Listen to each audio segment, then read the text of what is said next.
Un coup de feu, étouffé par le crépitement des feux d'artifice.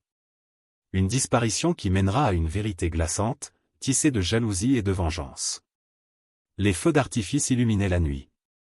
Des gerbes de rouge, de blanc et de bleu éclataient au-dessus des têtes. Des rires et de la musique flottaient dans l'air tandis que Raoul Guillan se tenait dehors, contemplant les explosions brillantes. C'était le 4 juillet, une nuit destinée à la joie et à la célébration. Il ne vit pas quelqu'un s'approcher par derrière. Tenant un feu d'artifice dans ses mains, Raoul s'apprêtait à l'allumer. Avant qu'il n'en ait la chance, un coup de feu unique retentit. Un bref instant, il fut absorbé par les bruits de la fête. Mais la célébration était terminée. Raoul avait soudainement disparu. D'abord, personne ne comprit ce qui était arrivé. Quand il cessa de répondre à son téléphone, sa famille commença à s'inquiéter. Des jours passèrent sans aucun signe de lui. Puis, alors que la police entamait son enquête, elle découvrit une histoire troublante et perverse. Une histoire mue par la jalousie, la vengeance et un crime méticuleusement planifié, dissimulé sous un ciel éclatant de feux d'artifice. Mais pourquoi Raoul avait-il été choisi comme cible? Et qui était responsable? Les réponses mirent des semaines à émerger. Et quand elles le firent enfin, elles laissèrent tout le monde stupéfait. Lorraine Womble était née le 12 mars 1997 à Dothan, en Alabama. Sa mère avait été stripteaseuse et on savait peu de choses sur son père. Ce qui était évident, cependant, c'était que la relation de ses parents était chaotique et marquée par des disputes constantes, issues de cette instabilité. Par conséquent, Lorraine fut principalement élevée par sa grand-mère maternelle et sa tante Aaron, qui n'avait que 11 ans de plus qu'elle.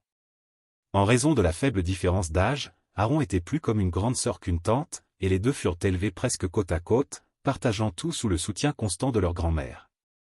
Ensemble, elles formaient une famille proche et aimante. Même enfant, Lorraine se distinguait par ses frappants cheveux blonds, ses yeux bleus et son charme naturel.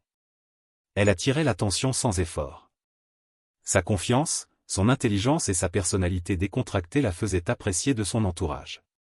Les proches se souvenaient que, dès son plus jeune âge, elle semblait consciente de l'influence que lui conférait sa beauté et son charisme. Elle rêvait de devenir mannequin et de vivre une vie glamour de célébrité et de richesse. Mais en entrant dans l'adolescence, son attitude commença à changer. Autrefois détendue et insouciante, elle devint rebelle et volontaire, séchant souvent l'école et résistant à toute tentative de discipline. Lorraine vivait selon ses propres règles, certaine que personne ne pourrait lui barrer la route.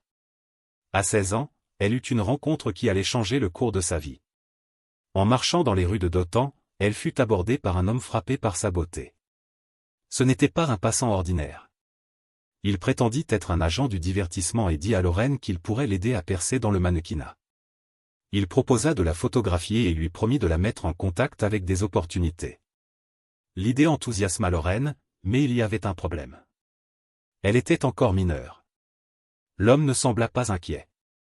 Il lui tendit sa carte de visite et lui dit de le contacter une fois qu'elle aurait 18 ans.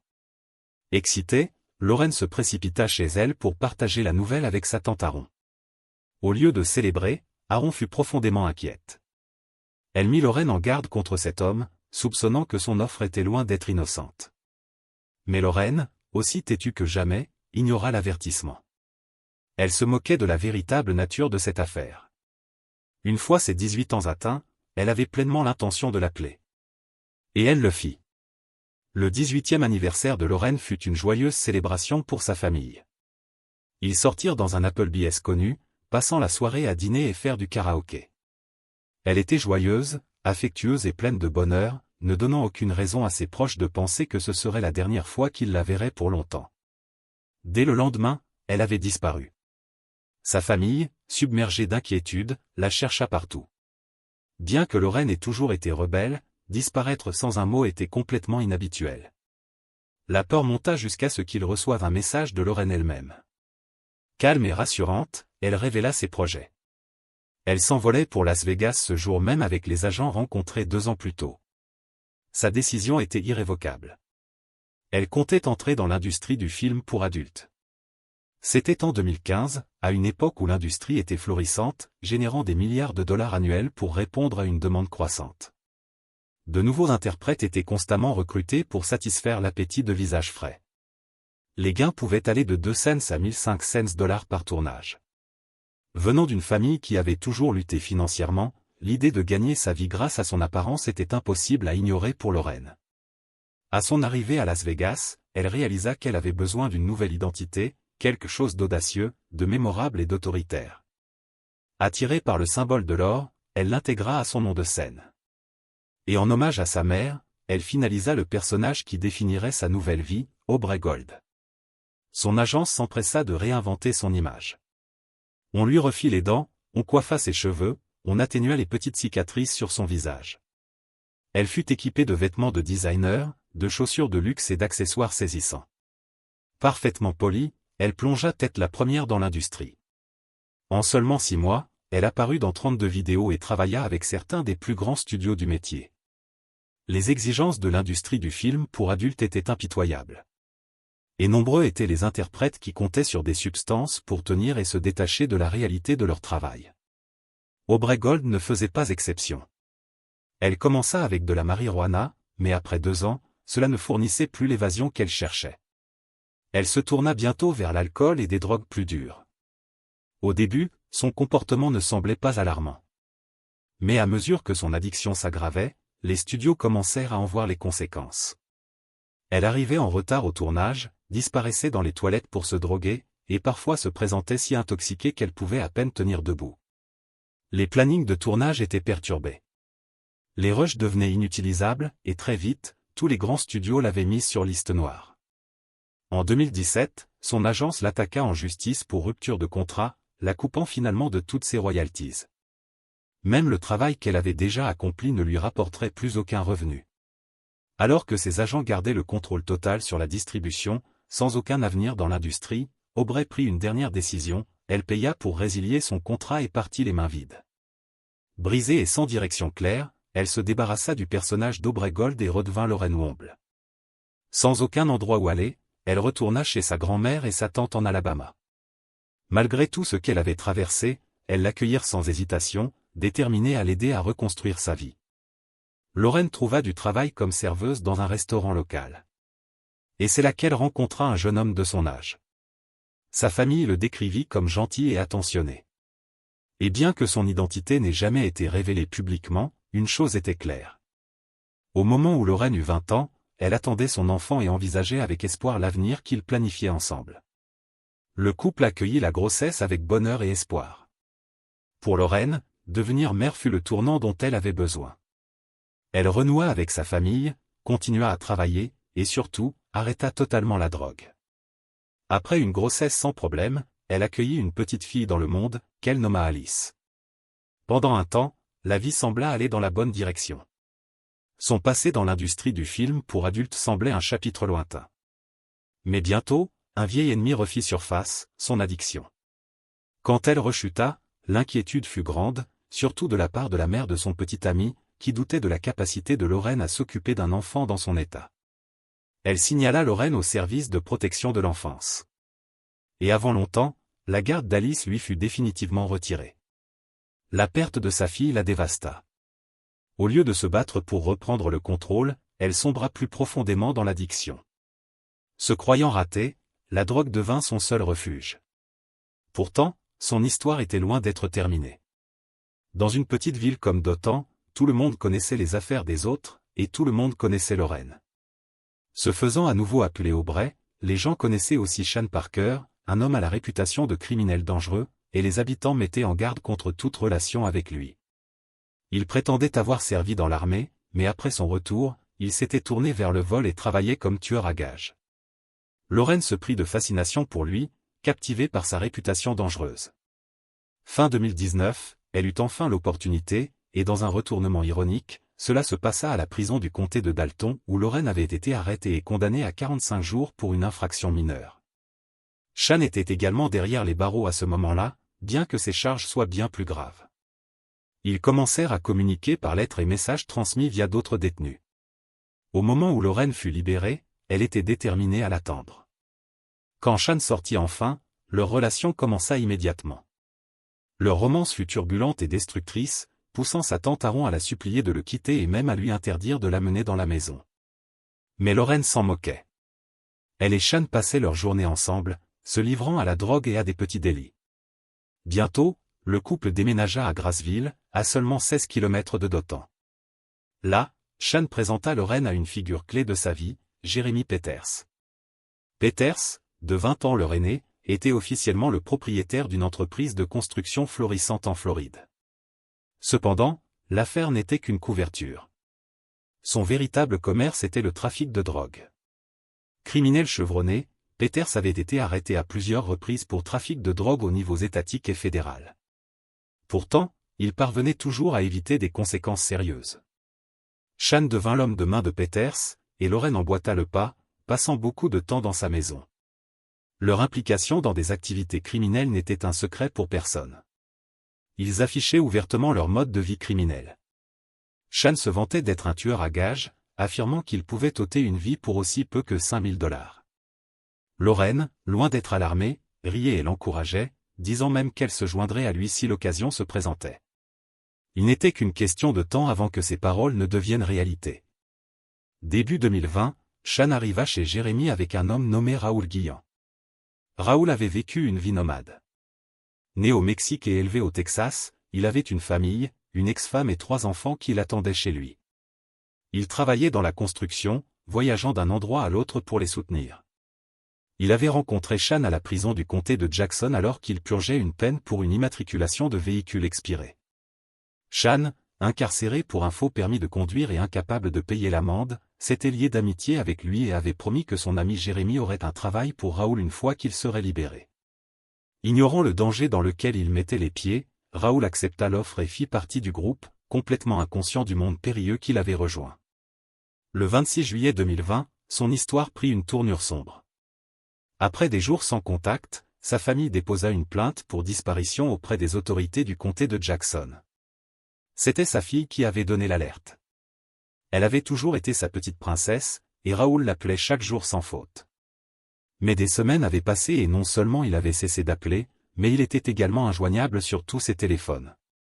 À seulement 21 ans, sa fille était déterminée, quel qu'en soit le prix, à retrouver son père.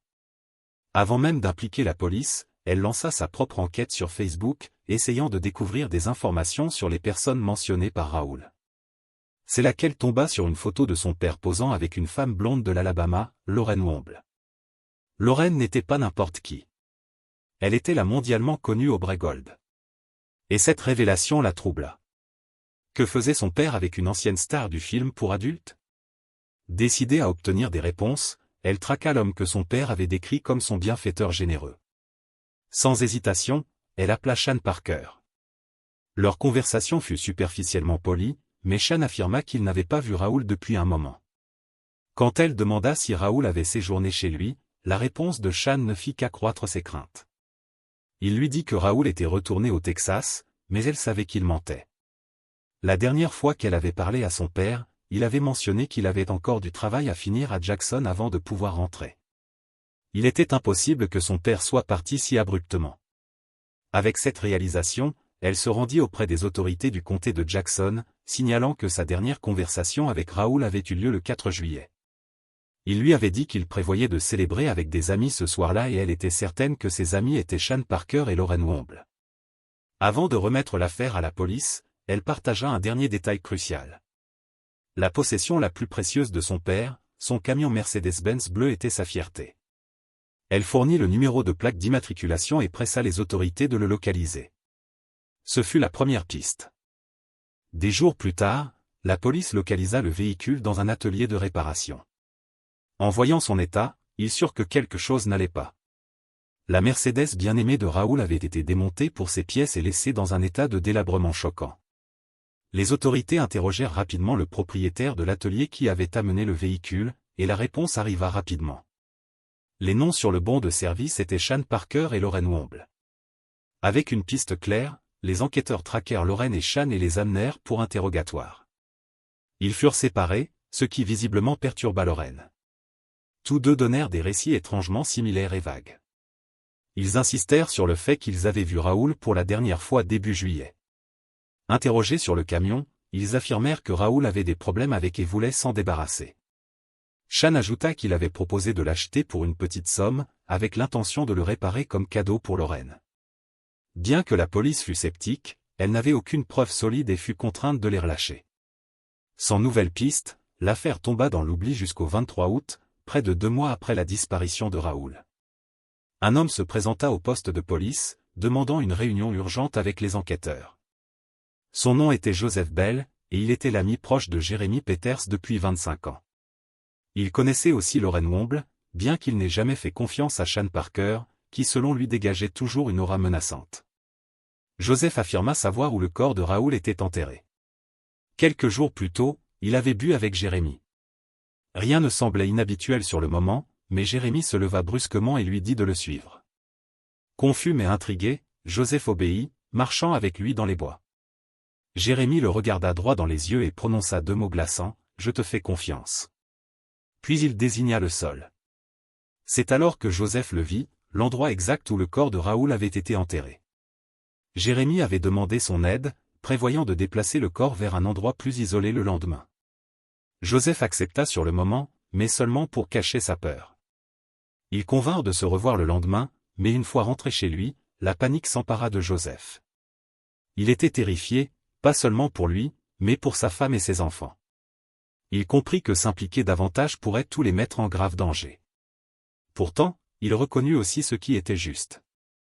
Bien qu'ils ne connaissent pas toute l'histoire entre Raoul et Jeremy, il savait qu'il devait tout rapporter à la police. Avec cette nouvelle information, l'affaire prit un tournant dramatique. Le lendemain, les autorités demandèrent à Joseph de les conduire sur le site d'inhumation. Le 24 août 2020, une opération de grande envergure fut lancée. Des agents des forces de l'ordre, des experts médico-légaux, des analystes et des chiens pisteurs convergèrent vers les lieux. Il ne fallut pas longtemps aux chiens pour donner l'alerte à l'endroit précis. Joseph avait noté que la zone avait été soigneusement dissimulée. Plusieurs arbres et branches avaient été coupés pour cacher le site. Alors que les enquêteurs commençaient à déterrer les restes, ils découvrirent un corps en décomposition enveloppé dans une couverture de l'Université de Floride. Le corps avait été étroitement lié avec des couches de ruban adhésif et des fûts en plastique découpés avaient été utilisés pour le recouvrir partiellement. Les restes furent immédiatement transportés au bureau du médecin légiste pour examen. Bientôt, le rapport médico-légal confirma les pires craintes de tous. Le corps était bien celui de Raoul. L'autopsie révéla qu'il avait été exécuté d'une seule balle dans la nuque, ne laissant aucun doute sur le caractère prémédité du meurtre. Les preuves pointaient vers 3 individus, fournissant des motifs suffisants pour que les autorités agissent.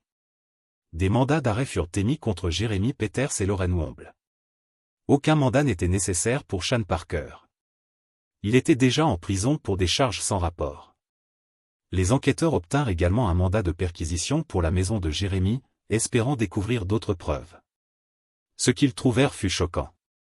À l'intérieur, les officiers découvrirent une grande collection de souvenirs de l'Université de Floride, du même type que la couverture dans laquelle Raoul avait été enveloppé.